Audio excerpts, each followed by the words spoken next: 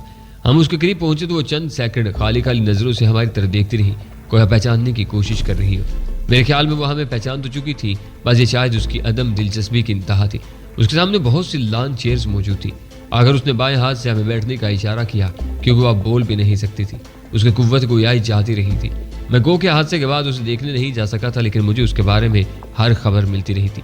اس کی ٹانگوں کے بارے میں سرجنوں کا کہنا تھا کہ اگر کسی معجزے کے تحت ہڈیاں صحیح طور جڑ جاتی تب بھی کوئی فائدہ نہیں تھا، کیونکہ ریڑھ کی ہڈی کی چوٹ کی وجہ سے اس کا نچلا دھڑ مفلوج ہو چکا تھا۔ وہ اب بیرون ملک علاج کرا لیتی تب بھی چلنے کی قابل نہیں ہو سکتی تھی۔ البتہ اس کے چہرے پر زخموں کے نشانات کچھ عرصے بعد کاسمیٹک سرجری کے ذریعے کافی حد تک ٹھیک کیے جا سکتے تھے۔ اب یہ نہیں کہا جا سکتا تھا کہ اسے یہ نشانات دور کرانے سے بھی دلچسپی رہی تھی یا نہیں۔ ہم بیٹھ چکے تو اس نے ملازم کو اشارہ کیا جو قریب ہی ہاتھ باندھے کھڑا تھا۔ ملازم ہم سے پوچھنے لگا، آپ لوگ کیا کھانا پینا پسند کریں گے؟ کچھ بھی نہیں، کسی تکلف کی ضرورت نہیں، ہم صرف چھوٹے سے سرکاری کام سے آئے ہیں، رحیم گل بولا۔ پھر گارڈ مدر سے مخاطب ہوا، پیر دانش کی موت کے بعد سرکار نے اس کے خلاف قائم کیے گئے مقدمات ختم کرنے کا فیصلہ کیا ہے۔ تاہم اگر آپ یہاں اس کا کوئی اور قریبی رشتہ دار اسے بعد از مرگ بری کرانے کے لیے مقدموں کی پیروی کرنا چاہے تو کر سکتا ہے، آپ کا کیا ارادہ ہے؟ گارڈ مدر نے اپنی وہیل چیئر کے ہتھے پر رکھے ہوئے چھوٹے سے نوٹ پیڈ پر بائیں ہاتھ سے کچھ لکھا اور کاغذ پھاڑ کر رحیم گل کی طرف بڑھایا۔ اس پر شکستہ اور ٹیڑھے میرے الفاظ میں لکھا تھا، مجھے اب ان باتوں سے کوئی دلچسپی نہیں، میں کچھ نہیں کرنا چاہتی، بہتر اب اس قصے کو ختم کر دو۔ رحیم گل نے اس بات میں سر ہلایا اور ایک فائل کھول کر اس کی طرف بڑھاتے ہوئے ایک ٹائپ شدہ عدالتی کاغذ پر انگلی رکھی۔ اس صورت میں آپ کو اس پر دستخط کرنا ہوں گے، وہ ملائموں سے بولا۔ آپ چاہیں تو اسے پڑھ لیں یا اپنے وکیلوں کو بلا لیں۔